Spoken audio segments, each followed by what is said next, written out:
안녕하세요. 6월 18일 KB 리서치 모닝 미팅 시작하겠습니다. 먼저 전일 증시 동향 살펴보겠습니다. 임정은 의원입니다. 네, 안녕하세요. 시황팀 임정은입니다. 전일 증시 동향 정리하겠습니다. 어제 국내 증시는 외국인과 기관의 동반 순매도 속에 숨고르기가 진행됐습니다. 코스피는 5거래일 만에 하락 전환했습니다. 양시장 보합권 등락 끝에 약세로 마감한 가운데 반도체와 자동차, 제약주가 강세를 보였습니다. 또한 K푸드 열풍의 음식료 업종의 강세도 이어졌습니다. 외국인 자금이 유입되면서 SK하이닉스는 연일 신고가를 경신했고 3분기 중 기업가치 재고 계획을 마련하겠다고 예고한 DB하이텍은 8%대 급등한 반면 삼성전자는 2% 가까이 하락하면서 4거래일 만에 하락 전환했습니다. 현대차의 인도 현지 법인이 인도 증권시장 상장을 위해 IPO 예비 서류를 제출했다고 공시하면서 4% 가까이 상승했고 자동차주가 동반 강세를 보였습니다. 다음은 해외 증시입니다. 미국 증시는 국채금리 상승에도 기술주가 증시를 이끌면서 연일 사상 최고치를 경신했습니다. 하반기 정책 전환 기대감이 증시 상승 동력으로 작용했습니다. 패트릭 하커 연은 총재는 연내 한 차례 금리 인하가 적절하다며 1회 인하 전망을 재확인시켰습니다. 다만 시장은 2회 인하 기대를 반영했습니다. 한편 6월 뉴욕주 제조업 지수는 마이너스 6으로 전월 및 예상치 대비 개선세를 보였으나 7개월 연속 위축 국면이 지속됐습니다. 중국에서 완전 자율주행 테스트 승인을 받았다는 소식에 테슬라가 5%대 강세를 보였고 UBS의 투자 의견 및 목표가 상향의 베스트바이가 4%대 상승했습니다. 중국 증시는 신규 주택 가격과 산업 생산, 제조업 PMI 등 지표 부진에 혼조세로 마감했고 유럽 증시는 기술주와 은행주를 중심으로 한 저가 매수세가 유입되면서 영국을 제외한 대부분의 국가가 상승했습니다. 미국 10년물 국채 수익률은 모멘텀이 제한된 가운데 5거래일 만에 상승했고 유가는 드라이빙 시즌의 원유 수요 증가 기대감에 한 달 만에 80달러 선을 회복했습니다. 오늘 관전 포인트입니다. 지난주 발표된 지표들이 인플레이션 진정과 경기 둔화를 시사했고 이와 함께 AI 기대감이 더해지면서 증시에 긍정적인 영향이 이어지고 있습니다. 또한 골드만삭스와 에버코어 등 주요 투자은행이 S&P 500 지수의 연말 목표가를 상향 조정한 점도 랠리가 지속될 것이라는 기대감을 뒷받침했습니다. 오늘 밤에 있을 미국 소매 판매 결과에 관심을 가져야겠습니다. 물가지표에 이어 둔화세가 확인될 경우 인하 기대에 더욱 힘이 실릴 것으로 전망됩니다. 이상입니다. 네, 국채금리 상승에도 불구하고 기술주가 증시를 이끌면서 미국 증시는 연일 사상 최고치를 경신하는 모습입니다. 하반기 정책 전환 기대감이 증시 상승 동력이라고 할 수가 있겠습니다. 네, 다음은 글로벌 픽스드 인컴 채권 투자 전략 살펴보겠습니다. 박준호 의원입니다. 네, 지난주 발표된 5월 CPI는 예상치를 하회했고요. 지난주 같은 날에 있었던 연준의 6월 점도표는 기존의 연내 3회 인하 전망에서 1회 인하 전망으로 큰 폭으로 축소가 됐습니다. 이 두 가지가 좀 엇갈리는 시장 영향을 주고 있는 상황인데 저희는 연준의 데이터 디펜던트 기조, 즉 지표를 보고 통화 정책을 결정하겠다라는 그런 연준의 스탠스를 참고한다라고 하면 점도표보다는 최근의 지표에 더 큰 가중치를 둬야 한다고 생각합니다. 지금과 같은 디스인플레이션 추세가 수개월 지속된다라고 하면 저희는 꼭 1회가 아니라 2회 가능성이 충분히 열려있다고 보고 있고 연내 2회 9월 12월 인하 전망을 유지합니다. 10년물 금리는 현재 4.2%대까지 하락을 한 상황입니다. 이 4.2%라는 레벨은 느린 디스인플레이션과 소프트 랜딩 전망 그 사이에 있는 레벨이라고 볼 수가 있겠습니다. 조금 더 자세히 말씀드리면 느린 디스인플레이션은 성장률이 잠재 수준에 머무르면서 인플레이션이 서서히 둔화되는 과정입니다. 반면에 소프트 랜딩은 경제가 침체에 빠지는 것은 아니지만 성장률이 잠재 수준을 밑돌면서 인플레이션이 느린 디스인플레이션 국면보다는 다소 빠르게 안정되는 국면입니다. 이 두 국면의 차이점은 경기가 얼마나 빠르게 둔화되느냐에 달려있다고 볼 수가 있겠습니다. 다르게 말하자면 지금 미국 10년물 금리가 4.2%를 하회하기 위해서는 저희는 펀더멘탈 뚜렷한 경기 둔화가 필요한 상황으로 보여지는데 올해 하반기에는 그 가능성을 크게 보고 있지 않습니다. 그렇기 때문에 저희는 단기적으로 10년물 금리의 하락 여력이 제한적인 상황으로 판단합니다. 따라서 저희는 지난 4월부터 제시해오고 있는 듀레이션을 소폭 확대하자는 전략을 이번 자료를 시작으로 중립으로 하향 조정을 하고요. 크레딧의 경우에는 여전히 긍정적인 의견을 제시드립니다. 이상입니다. 5월 CPI는 전월비 0.01%로 예상을 하회를 했습니다. 그리고 식품 및 에너지라든지 주거비재 근원 서비스도 역시 마이너스를 기록을 했는데요. 연준의 데이터 의존적 기조는 점도표보다 지표가 더 중요함을 의미를 하는데요. 저희 KB증권에서는 금리 인하를 연내 2회 인하 전망을 유지하도록 하겠습니다. 시장도 역시 연내 1회에서 2회 그리고 내년 4회 인하를 반영을 하고 있는데요. 더 큰 폭의 인하를 반영하기에는 경제가 견조하다라고 할 수가 있겠습니다. 즉 이는 금리 하락 여력이 작아졌다는 의미인데요. 기존 듀레이션 소폭 확대 전략을 중립으로 하향을 하겠고 크레딧에 대해서는 소폭 확대 의견을 유지한다는 박준호 의원의 코멘트였습니다. 자, 다음은 차이나 이슈 트래커 한번 살펴보겠습니다. 박수현 의원입니다. 안녕하세요. 아시아시장팀 박수현입니다. 어제 중국 주요 5월 경제지표가 발표됐는데요. 소매 판매가 예상외로 양호한 수치를 기록했고 나머지 고정투자 산업생산들은 전부 좀 부진한 흐름을 보였습니다. 관련돼서 코멘트 정리해봤습니다. 중국 경제가 회복 궤적을 보이고 있는 것으로 판단되지만 여전히 속도가 상당히 느립니다. 말씀드린 것처럼 소매 판매가 어제 발표된 지표 중에서 유일하게 컨센서스를 상회했는데 주요 품목으로는 화장품, 가전, 가구 같은 것들이 높은 기저에도 불구하고 정부 정책 효과로 높은 레벨을 기록했습니다.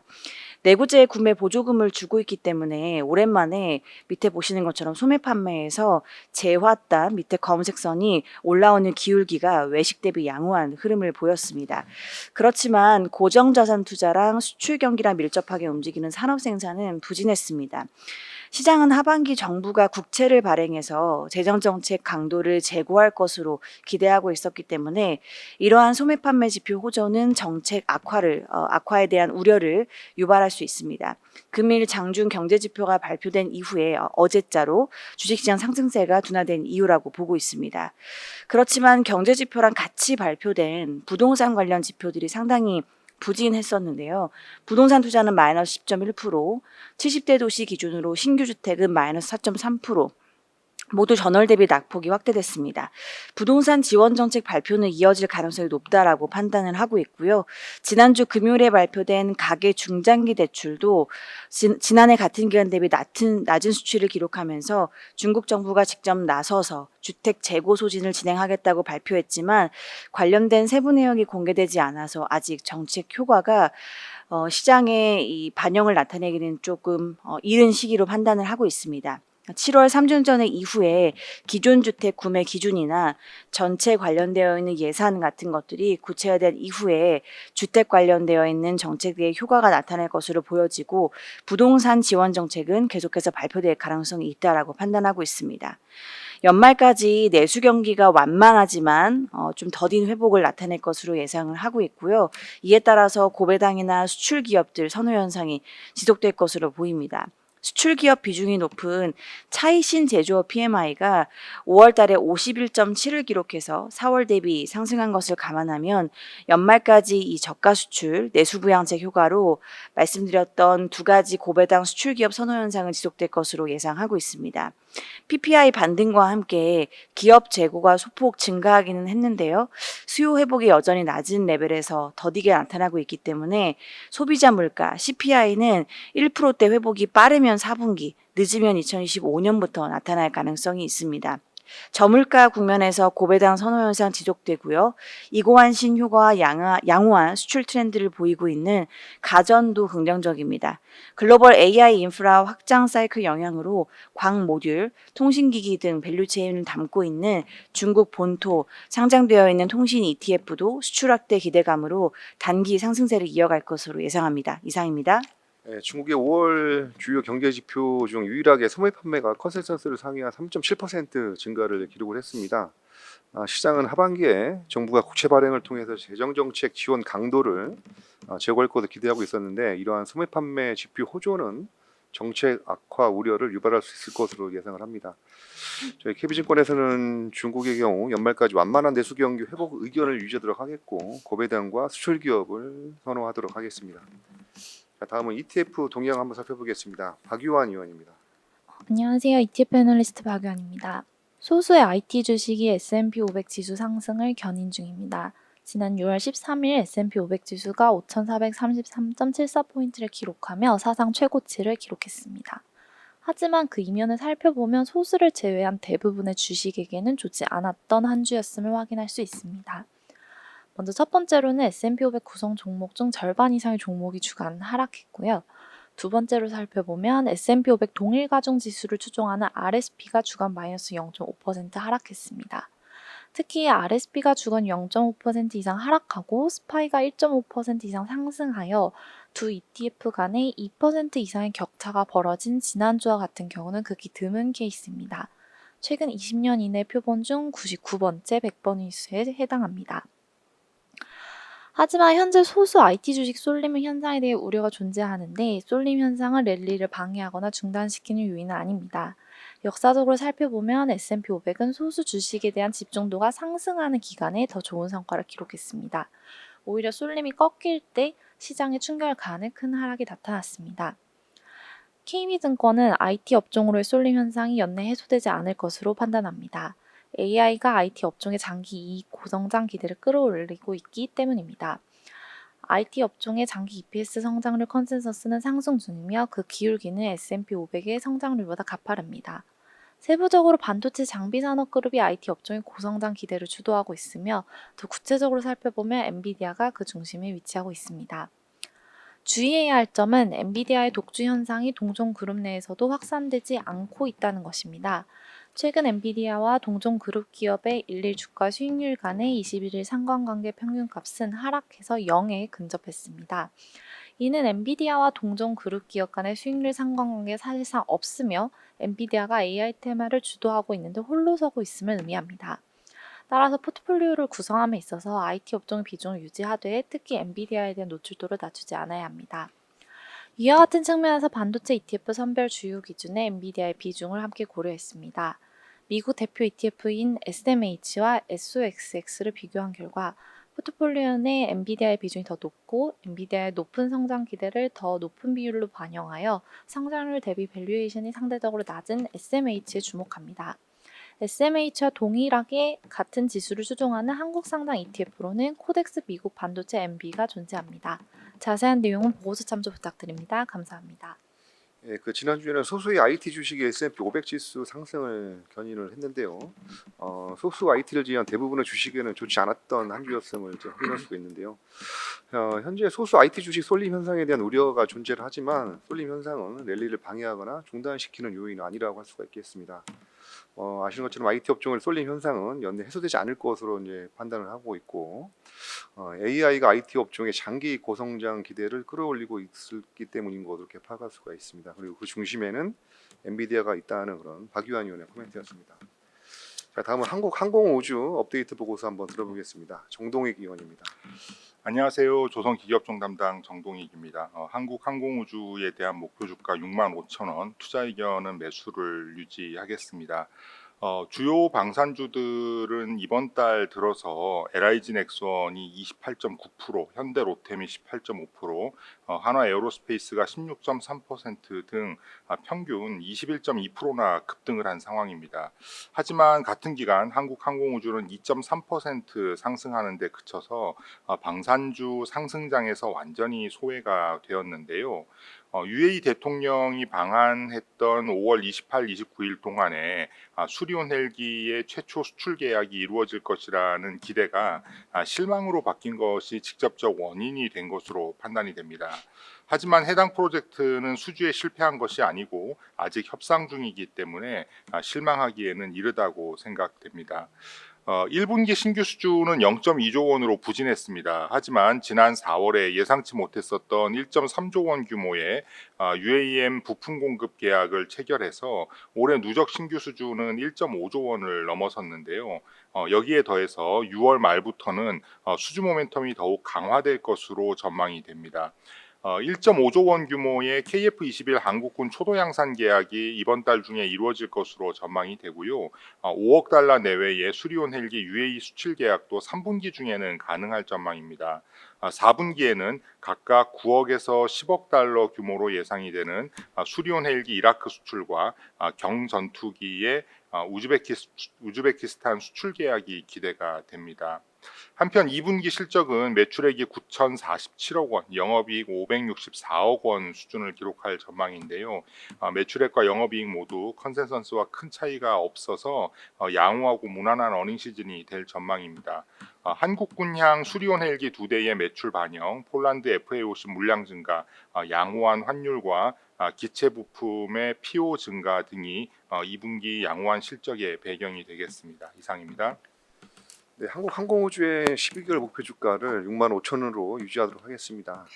최근 6월달에 방산주들이 평균 약 21% 정도 상승을 했는데 한국항공우주는 약 소외되는 모습이었습니다. 그 UAE 관련된 수리온 헬기 수출 계약이 아직은 이루어지지 않은 데에 따른 실망감을 할 수가 있겠는데요. 6월 말부터 한국항공우주의 수주 모멘텀이 본격적으로 이어질 것이라는 그런 정동희 위원의 코멘트였습니다. 2분기 실적도 양호할 것으로 전망이 됩니다. 자, 오늘 마지막 기업이죠. 그 IPO 브리프 이노스페이스에 대해서 한번 살펴보겠습니다. 한유권 의원입니다. 네, 안녕하세요. 이노스페이스 말씀드리겠습니다. 이노스페이스 같은 경우 2017년에 설립된 발사체 제작 및 발사 서비스를 제공하는 기업입니다. 작년 3월에는 이제 국내 최초로 민간 발사체인 한빛 TLB 중궤도 시험 발사에 성공을 했는데요. 특이점은 이제 하이브리드 엔진을 사용을 해서 어떤 폭발의 위협성이 적고 그 생산이 용이한 장점을 가진 기술을 보유하고 있습니다. 현재 한빛 TLB 추력 15톤급의 이제 엔진을 사용한 소형 위성 발사 서비스를 상용화할 예정인데요. 상용화 타임라인은 이제 내년 3월 한빛 나노부터 시작을 해서 마이크로 그리고 미니 순으로 이제 개발을 완료할 예정입니다. 현재 고객사 4곳과 이제 계약을 완료를 했고 현재 37곳과 계약 협의 중에 있습니다. 현재 국내 주요 위성 발사 서비스 사업자는 중국이나 러시아를 제외하고는 스페이스X 혹은 로켓랩을 제외하고는 상당히 제한적인 상황입니다. 이에 따라서 이제 발사체 서비스 상용화에 만약에 성공할 경우에 어떤 시장에 대한 부분에 대해서 이제 수혜를 받을 것으로 예상을 하고 있습니다. 공모 개요 간단하게 말씀드리면은 공모가 밴드 43,000원 상단, 하단은 36,400원, 공모 자금은 약 500억 정도를 조달할 예정이고요. 공모 자금은 운영 자금의 약 300억, 그리고 설비 투자에 178억이 지출될 예정입니다. 자세한 내용은 보고서 참조 부탁드리겠습니다. 네, 이노스페이스는 2017년 설립된 발사체 제작 서비스 제공 전문 기업인데요. 2023년에 연결 기준 매출액 2억 원, 영업손실 약 159억 원 정도를 기록을 했습니다. 상장 예정일은 7월 2일로 예상이 되고 있고 공모가 밴드는 36,400원에서 43,300원이라는 그런 내용이 있습니다. 자세한 내용은 레포트를 참조 부탁드리도록 하겠습니다. 이상으로 6월 18일 KB 리서치 모닝 미팅 마치도록 하겠습니다. 감사합니다.